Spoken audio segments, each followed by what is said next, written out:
Okay, so what we're going to do here is show you how to set up and read the debug logs on Salesforce. So you'll want to navigate to Setup, click the gear icon and open it in a new tab.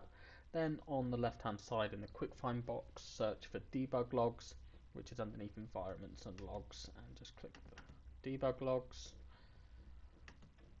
This will show you the logs that you've already got, and also you can add a new one. So if you were to click new under user trace flags, here you can set up a period of time for it to actually track and sort of monitor all of the different usage.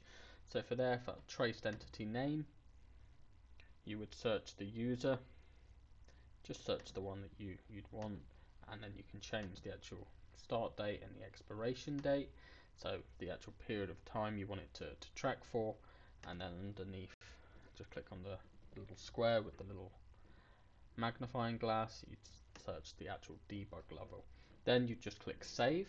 I'm just going to cancel this because I don't need that to be done. That'll take you back to the page with the debug logs. In order to look at the ones you've already got, you just click view or download, which is the best way. Once it's downloaded, you'll be able to look at it. But if you just click view,